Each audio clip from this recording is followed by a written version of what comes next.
कितनी बार कहूँ आपको, आप दोनों मेरे माँ बाप नहीं हो और मैं कोई बच्ची नहीं हूँ। मेरे तो 2 बच्चे हैं जो मुंबई में रहते हैं। अरे गवार लोगों, मैं तुम्हें कैसे समझाऊं? मैं बच्ची नहीं हूँ, मेरे तो 2 बच्चे हैं और मैं एक अरबपति औरत हूँ। ये बच्ची पागल है। अरे गवार लोगों, मैं तुम्हें कैसे समझाऊं?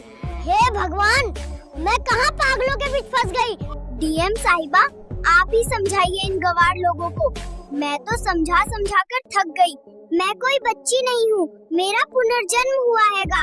अपने बच्चे को जन्म देते वक्त मेरी मृत्यु हो गई थी। डीएम साहिबा, मेरी बात का यकीन करो, मेरा नाम करीना, पर पता नहीं ये गवार लोग मुझे कैसे फंसा रहे हैं। बिहार के एक छोटे धूल भरे गांव में एक गरीब मजदूर के घर एक बच्ची का जन्म होता है। जब वह 4 साल की हुई तो उसने अपने माँ बाप से जो कहा सुनकर आपके भी रोंगटे खड़े हो जाएंगे। उसने कहा, मेरा नाम उर्मिला नहीं, मेरा नाम करीना मित्तल है। मैं तो एक अरबपति हूँ। मैं मित्तल मोटर्स की मालकिन हूँ। मेरे 2 बच्चे हैं और मेरा परिवार मुंबई में रहता है। मैं यहाँ गलती से आ गई हूँ। किसी ने जानबूझकर मेरी हत्या करवाई थी और मैं उसी का बदला लेने आई हूँ। आखिर क्या है इस लड़की की सच्चाई? क्या वह सच बोल रही है या बस झूठी कहानियां बना रही है? इन सभी सवालों के जवाब जानने के लिए यह वीडियो शुरू से लेकर अंत तक जरूर देखें, तभी आपको पूरी कहानी समझ में आएगी। और अगर वीडियो पसंद आए तो एक लाइक और चैनल को सब्सक्राइब करना मत भूलिए। तो चलिए कहानी शुरू करते हैं। बिहार का वह छोटा सा धूल भरा गांव सूरज की पहली किरण के साथ ही जाग जाता था। यहीं एक टूटी फूटी झोपड़ी में राम भरोस और उसकी पत्नी शांति की दुनिया उनकी 4 साल की बेटी उर्मिला के इर्द गिर्द घूमती थी। उर्मिला, जिसकी बड़ी बड़ी गहरी आंखें हमेशा कुछ खोजती सी लगती थीं, बाकी बच्चों की तरह नहीं थी। वह शांत रहती, बहुत कम बोलती और जब बोलती तो उसकी बातें किसी पहेली की तरह होती। लेकिन उसके चौथे जन्मदिन के ठीक 1 हफ्ते बाद उस झोपड़ी में एक ऐसा तूफान आया जिसने राम भरोस और शांति की दुनिया को हमेशा के लिए हिला कर रख दिया। उस दिन शांति अपनी बेटी को बाजरे की रोटी खिला रही थी। उर्मिला ने एक टुकड़ा मुंह में डाला और फिर अपनी मां की आंखों में झांकते हुए साफ और सधी हुई अंग्रेजी में कहा, mother, this food is so bland. I miss the continental breakfast Alfred used to make for me. शांति के हाथ से रोटी का टुकड़ा छूटकर जमीन पर गिर गया। अंग्रेजी, अल्फ्रेड, कॉन्टिनेंटल ब्रेकफास्ट, ये शब्द तो उसने कभी सुने भी नहीं थे। उसने घबराकर पूछा, क्या बोल रही है बिटिया? उर्मिला ने झुंझलाकर थाली को परे सरका दिया। मैं यहाँ क्या कर रही हूँ? ये मेरा घर नहीं है। मैं मुंबई में रहती हूँ। मेरा नाम करीना मित्तल है, उर्मिला नहीं। उसकी आवाज एक 4 साल की बच्ची की नहीं, बल्कि एक अधिकारपूर्ण महिला की लग रही थी। मेरे पति कुणाल मित्तल हैं, मित्तल मोटर्स के मालिक। उनकी घनी मूंछें हैं और उनके दाहिने गाल पर एक छोटा सा तिल है। मैं एक अरबपति हूँ। मेरी मौत मेरे बेटे वीर को जन्म देते वक्त ग्लोबल हॉस्पिटल में हुई थी। मुझे मेरे कुणाल के पास जाना है। राम भरोस, जो दरवाजे पर खड़ा यह सब सुन रहा था, वहीं पत्थर का हो गया। ये सब क्या था? किसी ने बच्ची पर कुछ कर तो नहीं दिया? वे उसे गांव के ओझा के पास ले गए, मंदिर में मन्नतें मांगी, लेकिन उर्मिला की बातें नहीं बदली। वह दिन ब दिन और अजीब होती जा रही थी। वह अपनी फटी हुई फ्रॉक को देखकर रोती और कहती, मेरे पास गुच्ची और प्राड़ा के डिजाइनर कपड़े थे। वह मिट्टी के घर को देखकर कहती, मेरा एंटीलिया जैसा घर था जिसमें 100 से ज्यादा नौकर काम करते थे। वह धारा प्रवाह अंग्रेजी बोलती, जो उसने कभी किसी से नहीं सीखी थी। वह अक्सर हवा में हाथ घुमाकर अपने काल्पनिक सेक्रेटरी को निर्देश देती, miss D D'Souza, schedule my meeting with the Japanese delegates. गांव वाले उसे पगली कहने लगे थे, लेकिन राम भरोस और शांति के लिए यह एक कभी न खत्म होने वाला दुस्वप्न था। समय बीतता गया। उर्मिला अब 8 साल की हो चुकी थी। उसकी जिद अब एक जुनून बन चुकी थी। उसने 2 बार घर से मुंबई के लिए भागने की कोशिश की, जिसे गांव वालों ने पकड़ लिया। उसका कहना था कि मित्तल मोटर्स उसकी और कुणाल की खून पसीने की कमाई है, जिसे वे किसी और के हाथों में नहीं जाने दे सकती। जब उसे गांव के स्कूल में डाला गया तो उसने पहले ही दिन हेडमास्टर लाला चंद के होश उड़ा दिए। हेडमास्टर ने जब उससे उसका नाम पूछा तो उसने खड़े होकर आत्मविश्वास से कहा, my name is Kareena Mittal, cofounder of Mittal Motors, but for now you can call me Urmila. Headmaster उसकी फर्राटेदार अंग्रेजी और उसके ज्ञान को देखकर दंग रह गए। वह 8वीं कक्षा के गणित के सवाल हल कर देती थी और देश की अर्थव्यवस्था पर ऐसे बात करती जैसे वह कोई विशेषज्ञ हो। एक दिन जब सब्र का बांध टूट गया तो उर्मिला ने हेडमास्टर लाला चंद को अपने ऑफिस में घेर लिया। मास्टर जी, उसने दृढ़ता से कहा, आपको मेरी मदद करनी होगी। मैं जानती हूं कि आप मेरी बातों पर विश्वास नहीं करते, लेकिन अगर आप एक कोशिश नहीं करेंगे तो मेरी पूरी जिंदगी बर्बाद हो जाएगी। उसने अपनी पूरी कहानी अपने पति कुणाल, बेटे वीर, कंपनी की शुरुआत की कहानी और अपनी मौत की रात का हर एक विवरण उन्हें सुनाया। लालाचंद एक पढ़े लिखे और सुलझे हुए इंसान थे। उन्होंने बच्ची की आंखों में एक अजीब सी सच्चाई देखी।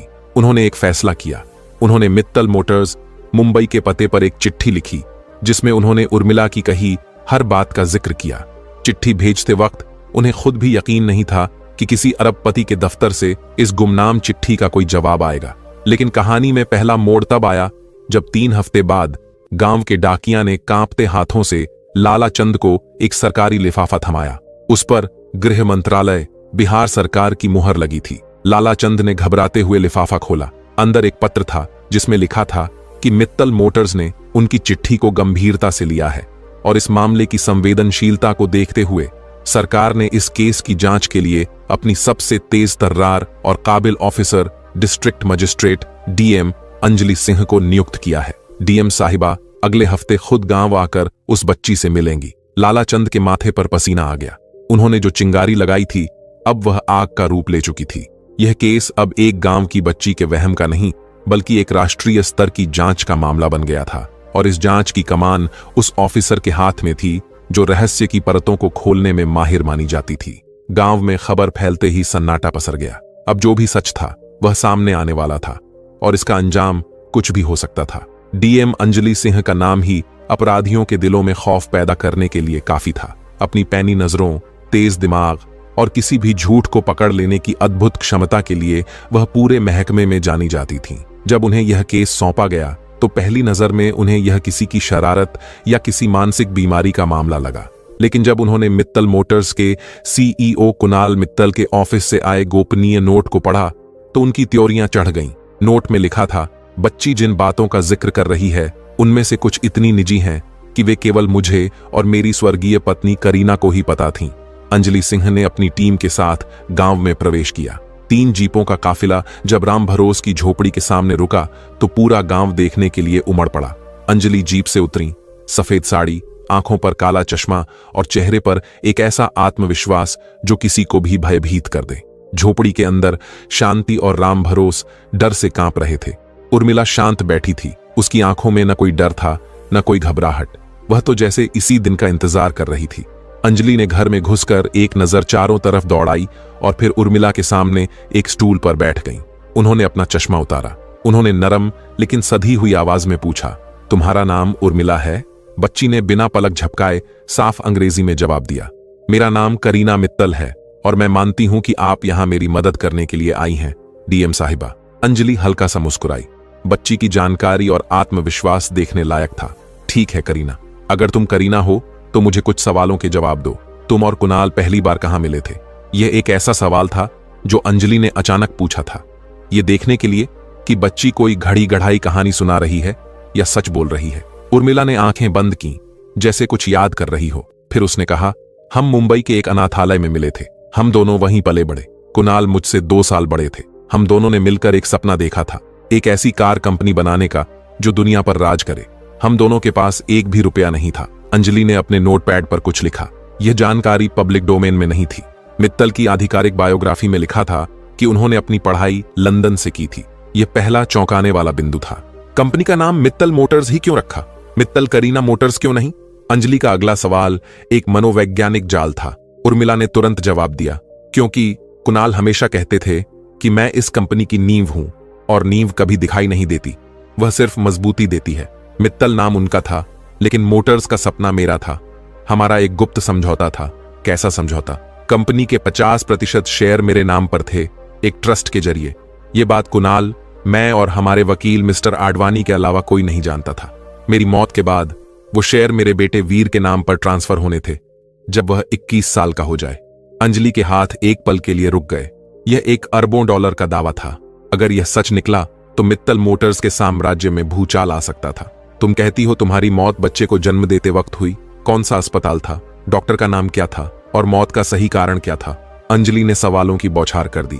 ग्लोबल हॉस्पिटल, मुंबई, डॉक्टर थींडो, अल्मेडा, सब कुछ ठीक चल रहा था। लेकिन डिलीवरी के ठीक बाद जब नर्स ने मुझे एक इंजेक्शन लगाया तो मुझे सांस लेने में तकलीफ होने लगी। मेरा पूरा शरीर अकड़ गया था।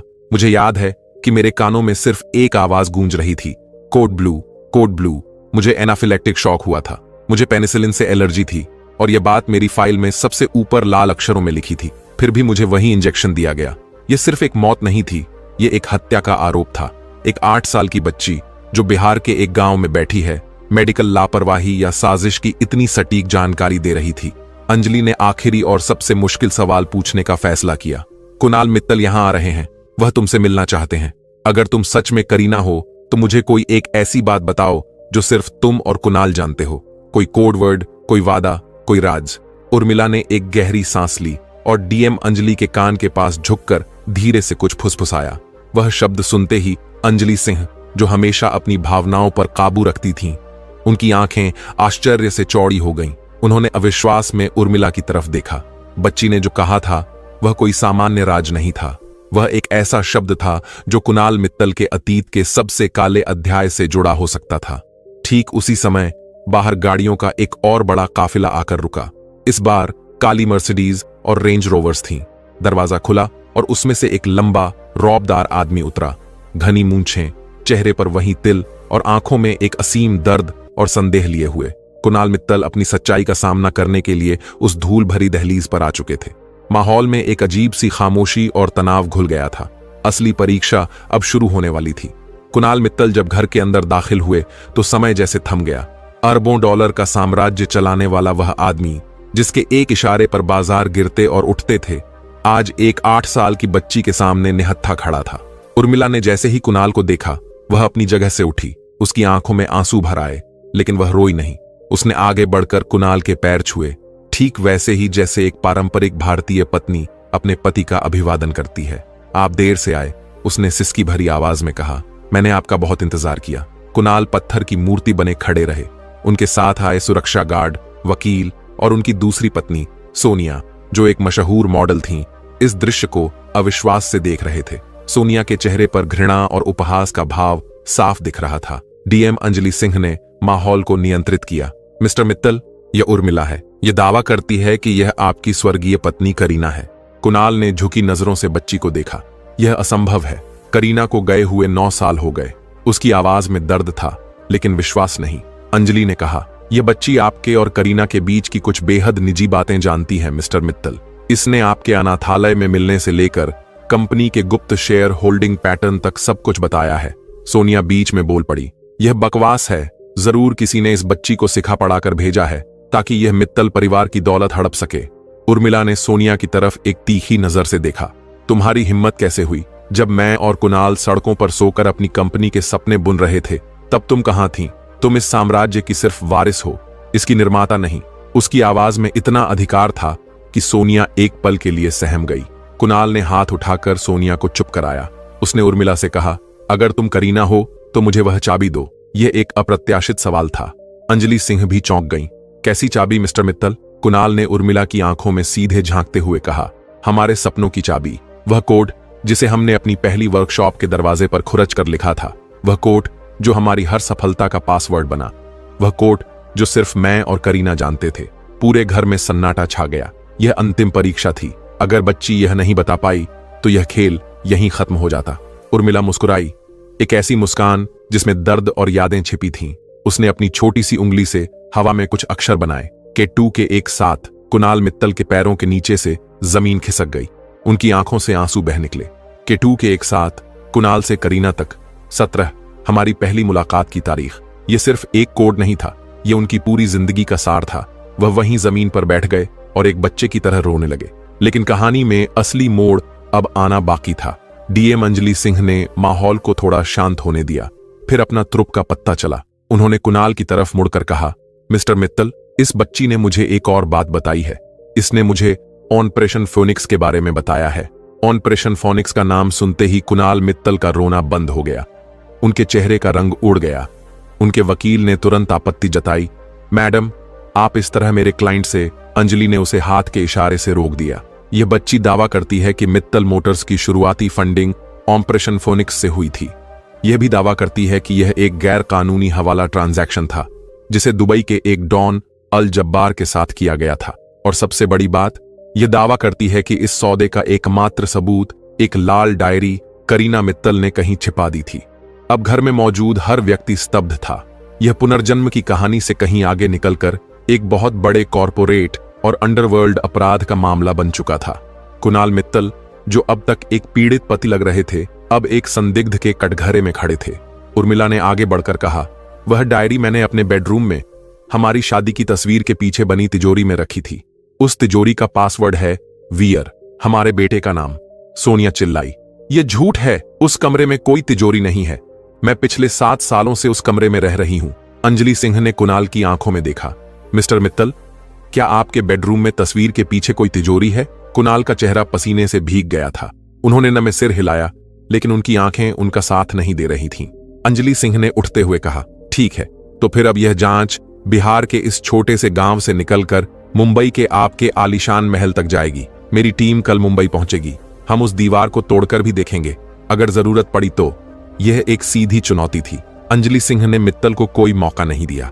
अब यह केस सिर्फ एक बच्ची की यादों का नहीं था, बल्कि एक अरबपति के साम्राज्य की काली सच्चाई का था।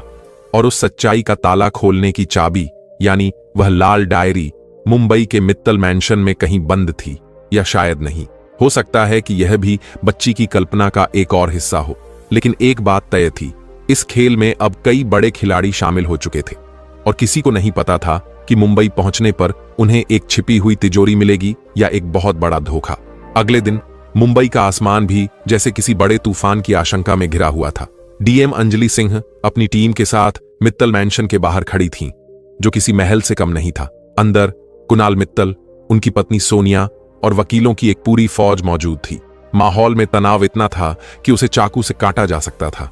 उर्मिला अपने माता पिता के साथ एक अलग गाड़ी में आई थी। जैसे ही उसने उस विशाल घर में कदम रखा, वह एक पल के लिए रुकी। उसकी आंखों के सामने जैसे 9 साल पुराना एक पूरा सिनेमा चल पड़ा। सब कुछ बदल दिया है। वह धीरे से बुदबुदाई, मेरा लगाया हुआ ऑर्किड का बगीचा कहाँ है? सोनिया ने ताना मारा, उसे हटाकर मैंने वहां एक स्विमिंग पूल बनवा दिया। पुरानी और बेकार चीजों को घर में रखने का मुझे शौक नहीं है।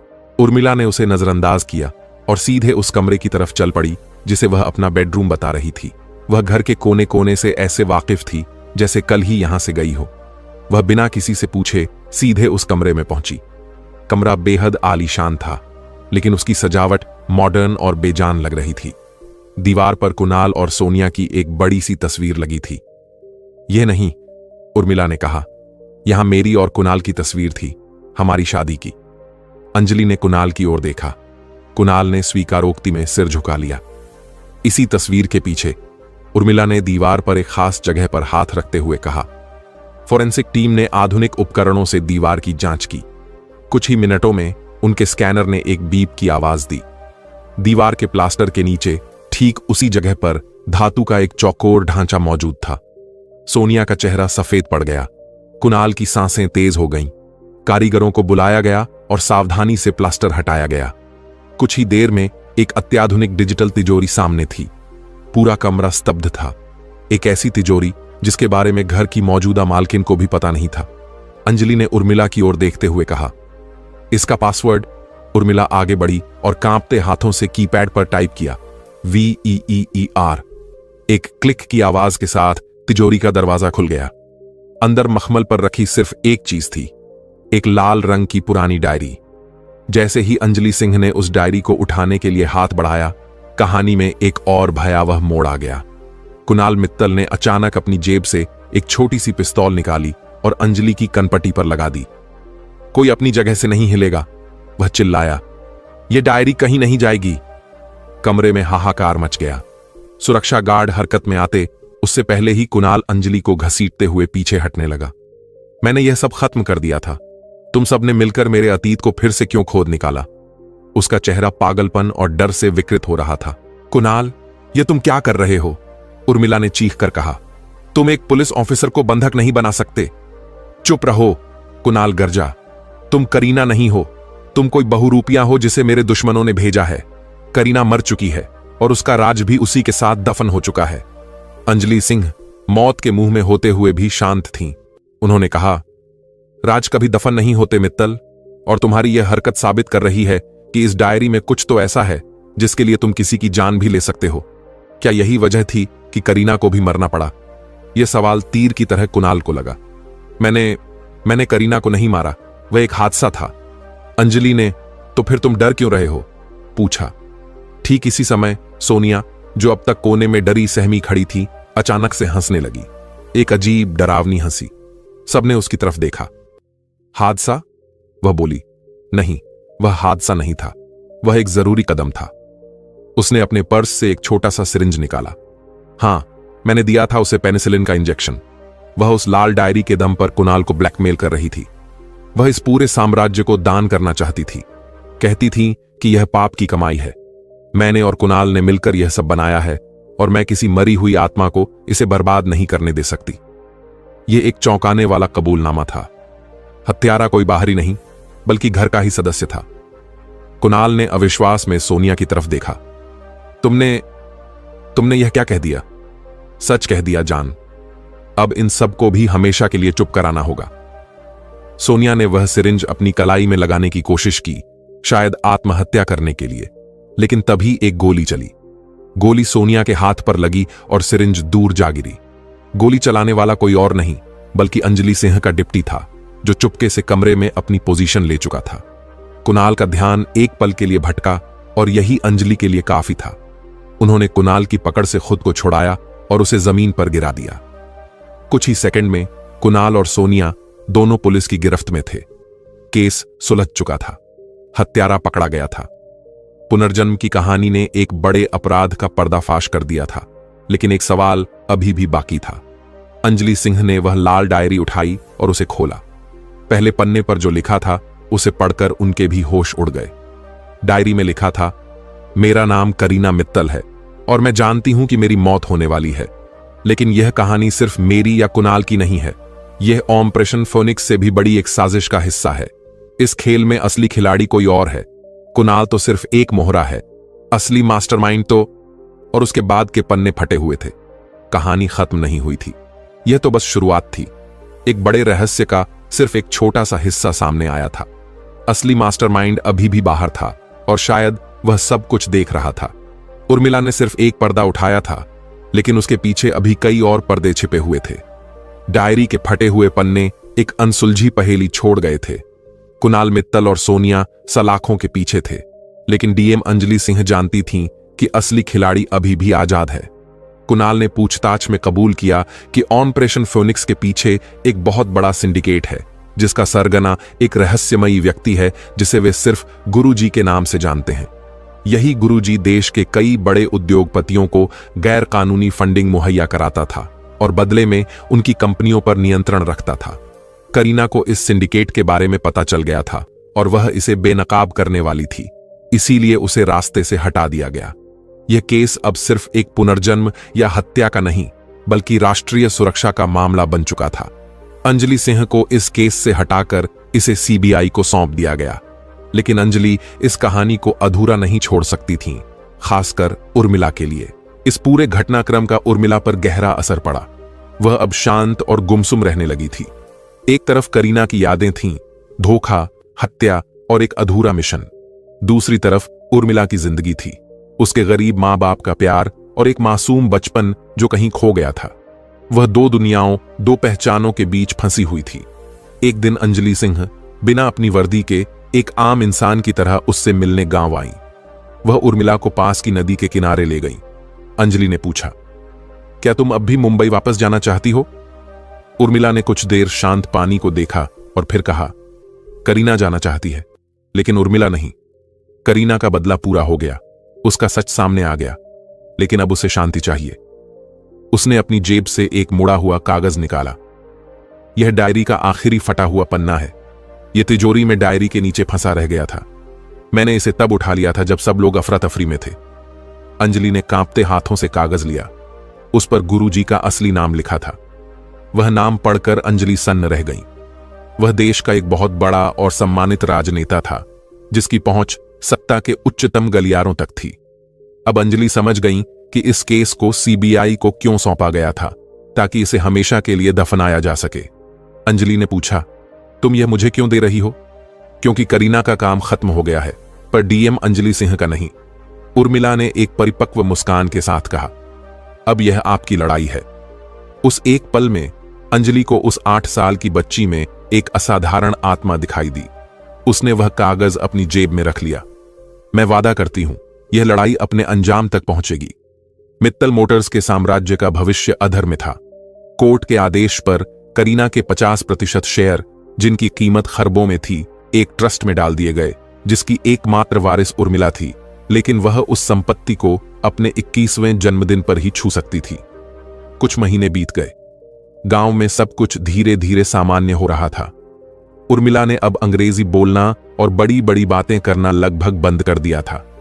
वह फिर से गांव के बच्चों के साथ खेलती, अपनी मां की मदद करती और स्कूल जाती। ऐसा लगता था जैसे करीना की आत्मा को आखिरकार मुक्ति मिल गई थी और अब सिर्फ उर्मिला बाकी थी। उसके 10वें जन्मदिन पर उसके पास एक पार्सल आया। भेजने वाले का नाम नहीं था। उसने उसे खोला। अंदर एक खूबसूरत ऑर्किड का पौधा था और एक छोटा सा कार्ड। कार्ड पर लिखा था, तुम्हारे हिस्से का आसमान अभी बाकी है, अपनी जिंदगी जियो, एक दोस्त। उर्मिला समझ गई कि यह अंजलि सिंह ने भेजा है। कहानी का अंत किसी नाटकीय मोड़ पर नहीं हुआ। गुरुजी को कभी आधिकारिक तौर पर सजा नहीं मिली, लेकिन कुछ महीनों बाद एक रहस्यमयी विमान दुर्घटना में उसकी मौत की खबर आई। अंजलि सिंह का तबादला दिल्ली में एक बहुत महत्वपूर्ण पद पर हो गया था। उर्मिला बड़ी हुई। उसने अपनी पढ़ाई पूरी की। 21 साल की उम्र में जब उसे खरबों की संपत्ति मिली तो उसने सबको चौंकाते हुए उस पूरी दौलत से करीना मित्तल फाउंडेशन की स्थापना की, जो देश भर के अनाथ बच्चों की शिक्षा और भविष्य के लिए काम करता था। उसने अपने लिए कुछ नहीं रखा। वह कभी मुंबई वापस नहीं गई।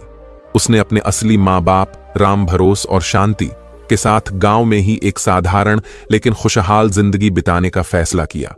वह एक शिक्षिका बन गई और गांव के बच्चों को पढ़ाने लगी। कभी कभी जब वह रात में आसमान के तारों को देखती तो उसे लगता कि कहीं दूर से करीना उसे देखकर मुस्कुरा रही है। वह दोनों थी और दोनों में से कोई भी नहीं। वह उर्मिला थी, एक ऐसी लड़की जिसने 2 जिंदगियां जी, एक अतीत का बोझ उतारा और एक बेहतर भविष्य की नींव रखी। उसकी कहानी पुनर्जन्म की एक अनसुनी दास्तां बन गई, जो सबूतों और विज्ञान से परे विश्वास, कर्म और अंततः मुक्ति की कहानी थी।